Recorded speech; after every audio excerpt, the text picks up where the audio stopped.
to the Black Phoenix Financial Podcast. Lee Kemp here for another week on the podcast. Grateful to say that my financial guru, fellow learner, Ethan, is back with me again after being struck down for the last week, but feeling a lot better now, aren't you? Yeah, it was a little nerve-wracking. I really was completely under the weather. I had to go to the local urgent care and get some high-powered antibiotics. But I'm happy to say I made it through.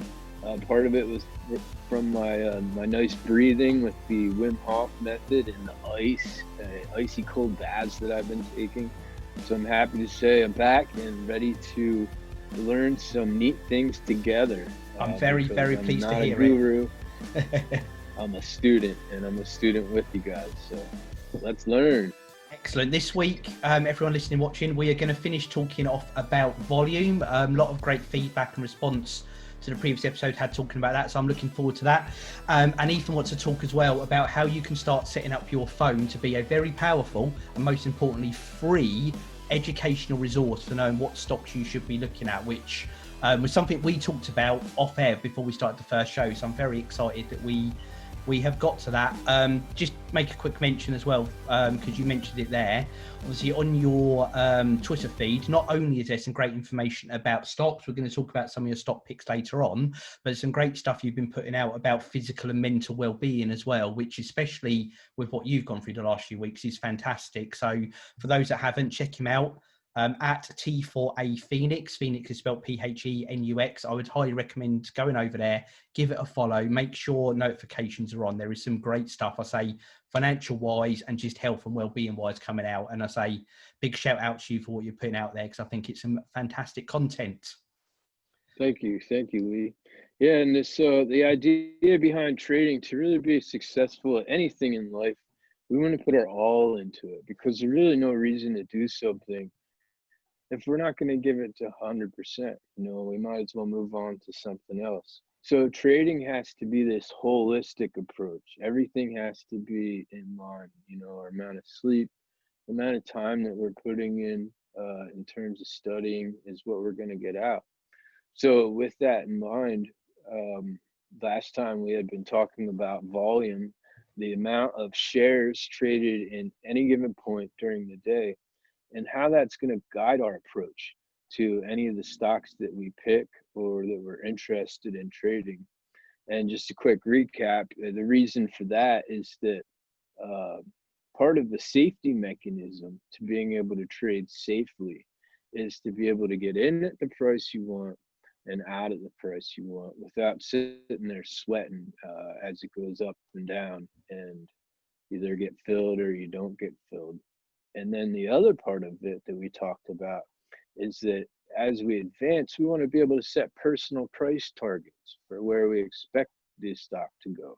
So we need the volume or the liquidity in order to be able to see that to fruition as well. So with that in mind, volume, we talked about it, the amount of shares traded in a ticker, and we're going to talk a little bit more about how to find those key informations. And then we're going to give you a sweet set of apps, like Lee said, to turn your phone into this news feed, data-driven, almost this artificial intelligence friend that you can rely on to get all the news that you need, all the data that you need for that day. So the very first one that we're going to start with is Yahoo. I was hoping to somehow, I think we went through it where I could share my screen. Yahoo Finance for a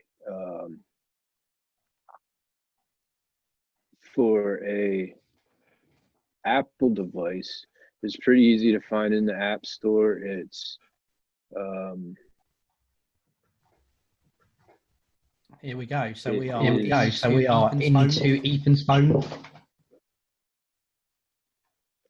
It's in the Apple App Store, and you'll find it under Finance, Yahoo Finance. And then when you're able to download that, the very first thing that you can see there is you'll see results of the different tickers, different companies that are described. And for our reasons, I picked Nike right at the top because that's pretty familiar for most people.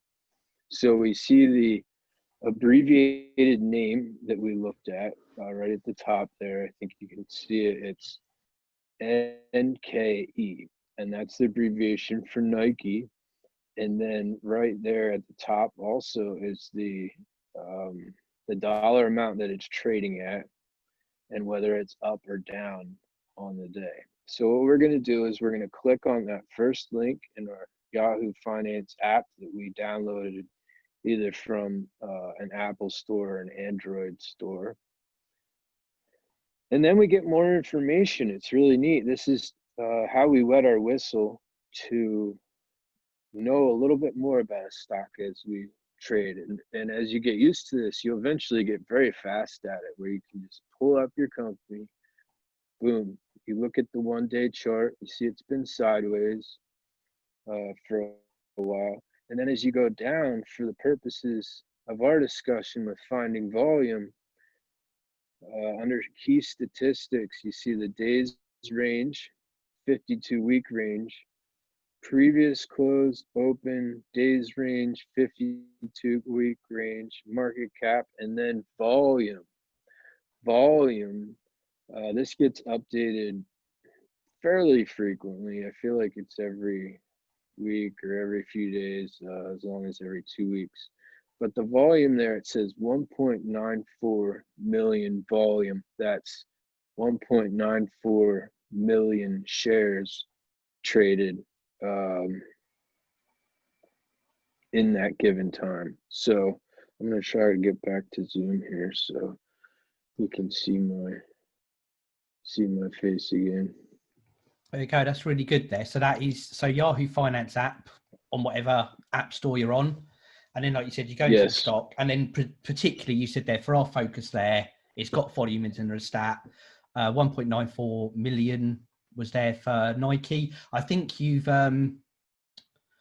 you mentioned when we spoke last a couple of weeks ago that your threshold for you is your bottom line is 1 million. So something needs to have at least 1 million active trades in that last period for you to consider there to be enough volume. And is that, if I understood right, that so there's enough appetite when you're wanting to buy or sell that you can make those trades? Is that right?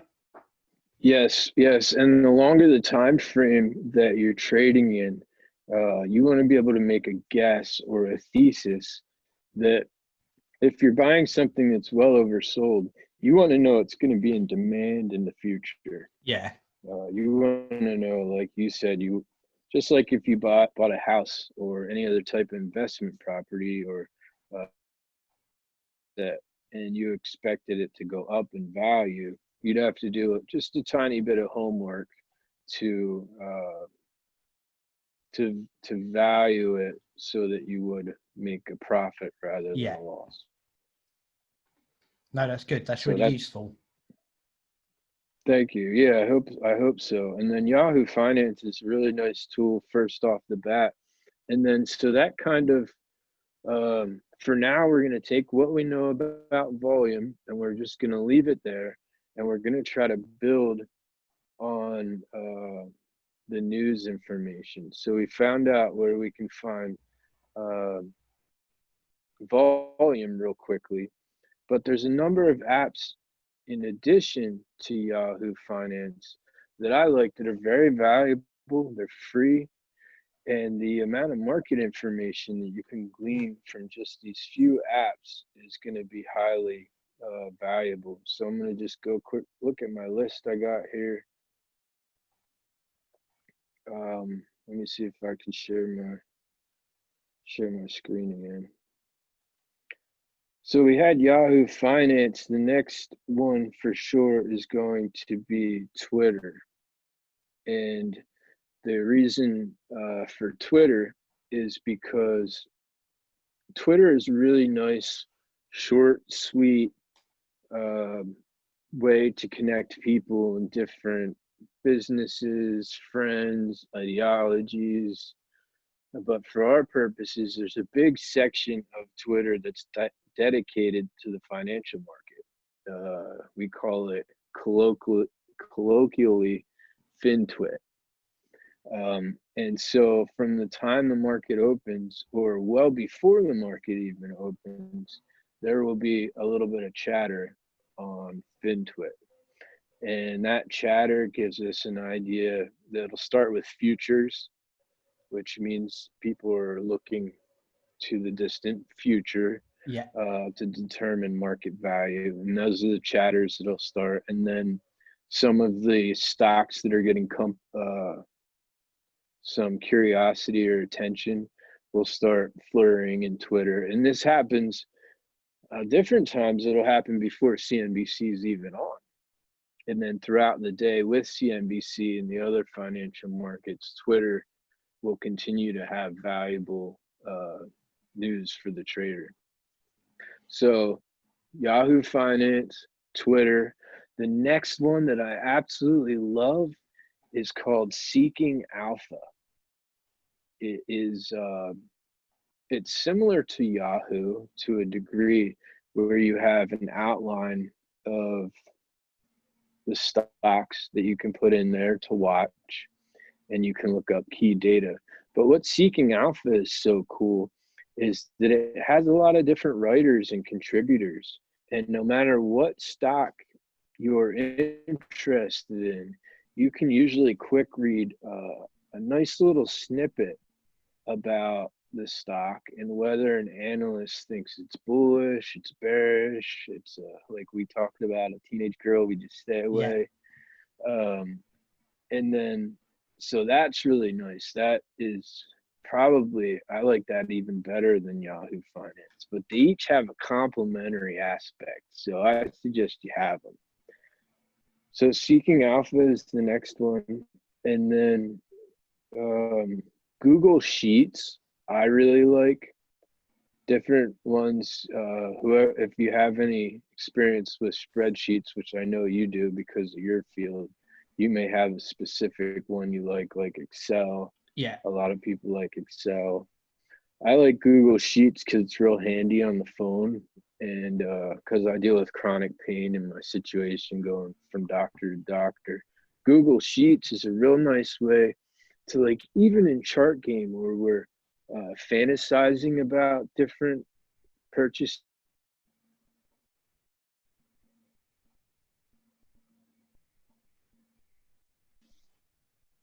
I think I lost you there. Yeah, that's right. It cut out for a second. Those listening and watching, we will persevere through. However, you're back again. So Google Sheets.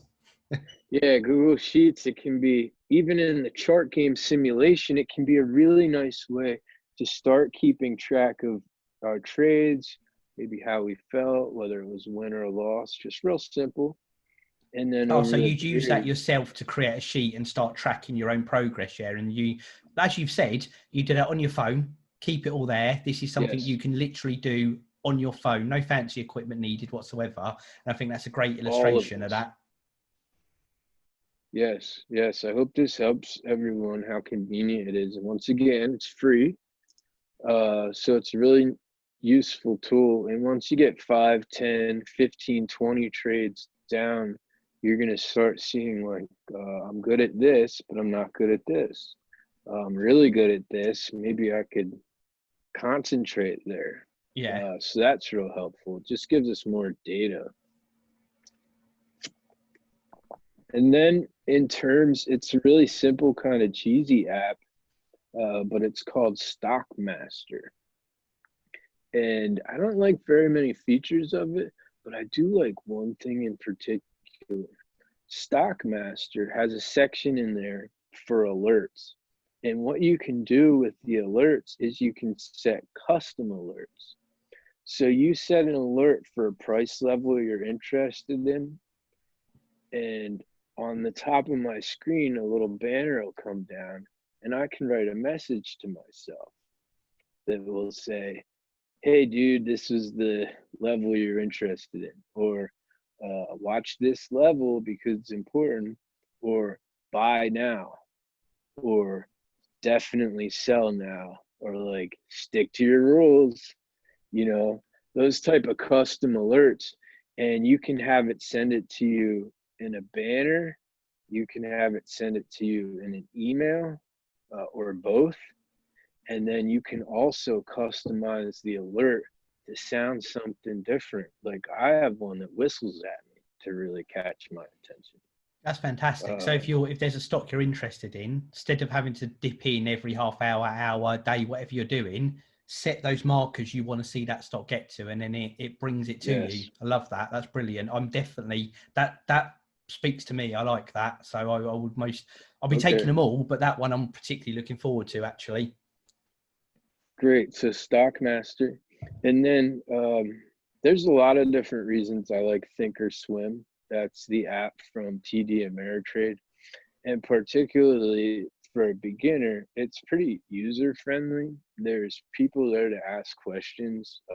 They're not always super knowledgeable because they're often not traders, but they are there to answer some of the simpler questions. And then also they have a paper trading aspect, the paper money and the live money inside the app.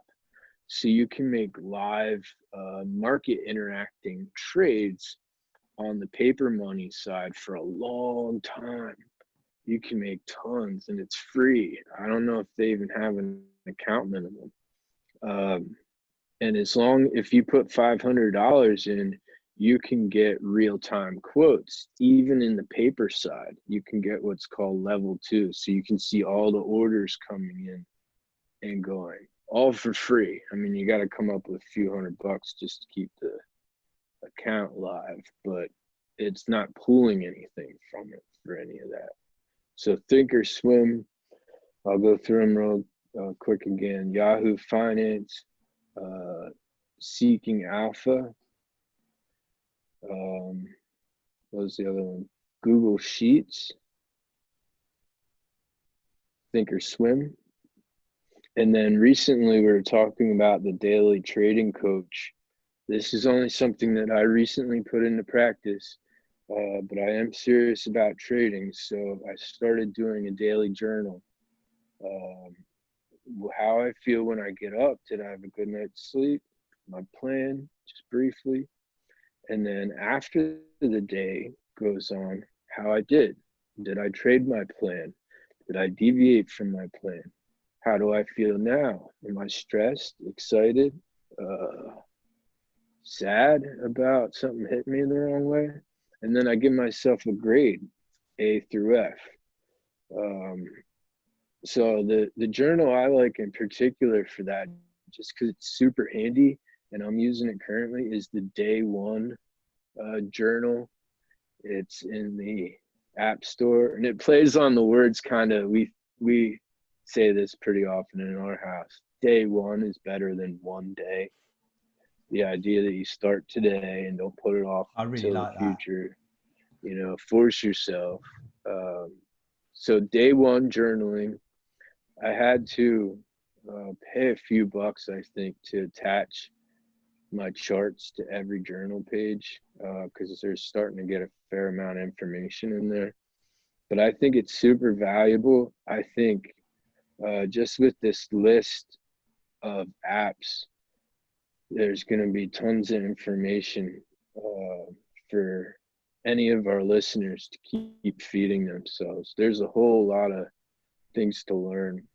I love that. It's a good combination. And you kind of touch on the discipline that there's things that are bringing information to you, but through both the Google Sheets and what you said with the journal in there is you starting to record your own data and building up, your knowledge and being able to reflect on what you've done. And how long have you been doing the journaling piece for now? I've been doing spreadsheets from the beginning. Yeah. And I had journals off and on from the beginning where I would write in, I had a dedicated red notebook I would write in pen with in my first year. And then I would start writing notes helter-skelter in my notebook in my phone. And then after reading the Daily Trading Coach by Brett Steenbarger, I'm going through it the second time. I started doing it. I've been doing it about a month now, and I'm getting better and better at it. And it feels so good. I'm so glad I forced myself to, because it really helps me self-evaluate It helps me when something doesn't go my way. It really helps me talk myself back into a good mindset. And then when things do go my way, I feel like I'm learning more from it. So day one journaling, I plan to stick with it, and I hope you guys can find some value there Excellent. too. That's really good. And there's in other walks of life, there's people I know who swear by journaling. So it's really interesting you bring that up. And like you said, the benefit it's had for me as well. So no, there's some great, I will be after this, recap the show. Not only will I add to our Twitter, a list of all the apps we've been talking about, just to help people remind what they're looking for. Again, that's at BP Financial Pod over on Twitter. I'm going to download them all myself, get them loaded on throughout the next week, carry on with my studying on chart game. I'm also going to start, dipping my toe into the real world. We're looking at these apps as well, see where we get on. So feels like another one of those mythical puzzle pieces is slotting into place. Excellent. Yeah, I hope so. I hope so. And that gets our appetite wet, and that we know that we're keep on building on these building blocks so that we can see the full picture. And then we're going to talk about my picks for the week coming up, the real trades. And then we're actually going to get back into simulation because we got so much to learn in chart game. We're going to learn about how to manage a trade. We're going to learn, Leah's going to start making his first simulation I'm excited trades. about these coming up over the next few weeks. Yeah, and we're going to start tracking them together. So it's going to be really neat. We're going to start tracking the percentage gains and losses. And he's going to kind of give us an idea how he's been feeling with that. So we got a lot to look forward to, a lot of learning still to happen. I've got a feeling I could be getting on a roller coaster over the next few weeks. Well, hopefully not. I feel like the skills that you've learned so far and the trades that you've picked out have been super smooth. So we're going to have bumps and valleys, or peaks and valleys, but we're hoping that we can smooth as much out as we can together. Absolutely. And that's it. So I imagined them and they went good. The next step is that pushing a button, which, as I talked on previous shows, my patience bit is pushing in the back of my head, but I know I need to learn all the fundamentals to start doing it. So again, everyone watching, listening, next few weeks, some of this will start coming up. So if you are just learning yourself, you can go on this journey as well with us. It's been, fantastic last few weeks. Learned so much about it already. I think, as I said to you before, not what I was expecting to learn, which makes it really interesting and exciting as well. So it's been fantastic. Cool. And lots more good stuff to come. So in the real world, what's been going on in your real trades, and what do you want to pick out as picks or talk to people that's gone well so far? Well, some of the things that I've been shouting out or giving a little heads up on my Twitter page were for ADT last week. I've been kind of beating that drum for a while, but we had to find the floor on it, and that just takes patience. So it had a nice steady climb this week, I think at a tune of a few percent. And then Smile Direct Club had a really nice gain from $9 to about $11.50, $11.60. So a real, again, I guess that's probably about 20% move there. So that's really nice. And then for this coming week, Smile Direct Club will still be a buy, and also Hanes brand. So the ticker for Smile Direct Club is SDC, and the Hanes brand is HBI. So those are two tickers in real life to see maybe make their way up. And in the real world with the market, it's extremely uncertain right now because there's states shutting down, and there's still a pandemic that's weighing heavily on the economy. So I suggest for no one who's new to the market to be placing any trades in real life, but to be using the time to read, do simulations, and if there's any market participation at all, it's just kind of watching. No, great advice. And also with the new start you mentioned there is I think 3 weeks ago was when you first mentioned Smile Direct Club. It wasn't even on the radar, And like you said, that 20% gain there last week, which was fantastic. I saw the Twitter comments on it, and because of that, I delved a bit deeper into looking at Twitter and what everyone else was saying about it. So no, that's really good. So first time for mentioning there, was it HTI, did you say, or HDI? HBI is HBI, that's it. A really solid company that has a lot of overhead room. It's at the bottom right now, where it just had a pretty big sales period, and they're making different Hanes brand masks now. They have a big part of their company that's dedicated towards that, and some other future products in the pipeline that make me believe it's got at least a $15 to $16 price target from where it's at in the 13s right now. Excellent. So, Be good to things see to how learn. that throws out. Very interesting. Last question I wanted to ask you before we go for this week. For the list, you mentioned Twitter, which, as you know, is, well, not only is a friend for you and me, it's where we first met, in fact. Are there any particular hashtags or people that you would recommend people follow if they're interested in the FinTwit area? Yes, absolutely. A good place to start would simply be looking at my Twitter, my follows from my Twitter page. Some of them are just random people who have followed me or interact, so I follow them back out of courtesy. But generally, things like CNBC, CNN, Bloomberg, whoever's in office as the president, you want to follow them. First Squawk is news, at this second, there's news or rumor. First Squawk. Some of the different traders that I like to follow educationally: Mike Bellafury, S&B Capital, Mike Katz of 7 Points Capital has been a follow from the beginning, people that you can learn from. But I'm sure I'm forgetting some. So I would just, for any beginner, take a look at the follows for @T4 Phoenix. And that's a decent place to start. Excellent. That's good. I will be loading up my education over next week. Hope everyone out there watching and listening will do the same. Another fantastic week. Obviously, we've pitched a scene of what's coming up. Loads of great stuff.